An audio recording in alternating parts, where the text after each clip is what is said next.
Sa iba pa ang balita, sa gitna ng sunod-sunod na pagtama ng kalamidad nitong nagdaang Nobyembre sa ating pong bansa, abay bumilis ang pagtaas ng presyo ng mga pangunahing bilihin at serbisyo. Ito po yung inflation rate. Vin Pascua sa balita. Nasa 2.5% ang inflation rate o bilis ng pagtaas ng mga pangunahing bilihin at serbisyo nitong Nobyembre. Ayon kay Undersecretary Claire Dennis Mapa, National Statistician at Civil Registrar General ng Philippine Statistics Authority, mas mataas ito sa 2.3% inflation noong Oktubre. Gayunman, mas mababa ito sa 4.1% na naitala noong Nobyembre ng 2023.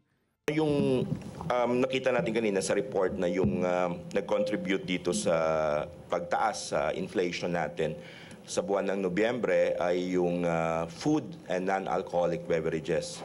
So sa food, may mga bumaba pero maraming tumaas. No?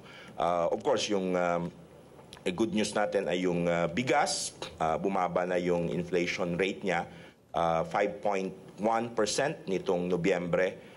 Compared sa 9.6% noong Oktubre 2024. Ilan sa naging sanhi ng pagtaas ng inflation ay ang mataas na presyo ng pagkain gaya ng bigas, gulay, isda at mga karne. Negative siya in the last 4 months, August, September, October, November, pero yung kanyang rate ay mas bumabagal yung negative effect, no? So we will see in the coming months kung magbabago yung trend natin. So that's one.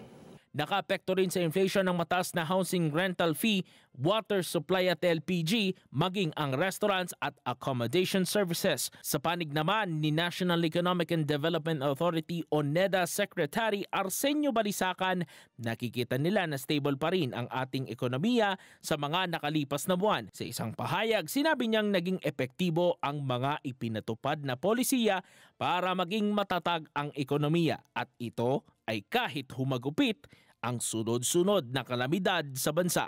Vin Pascua para sa Mata ng Agila, matatag, matapang, matapat. Maraming salamat sa inyo pong pagsubaybay sa Mata ng Agila Primetime. Para malaman ang matatag, matapang at matapat na mga balita, i-follow lamang at mag-subscribe sa AtNet25 TV.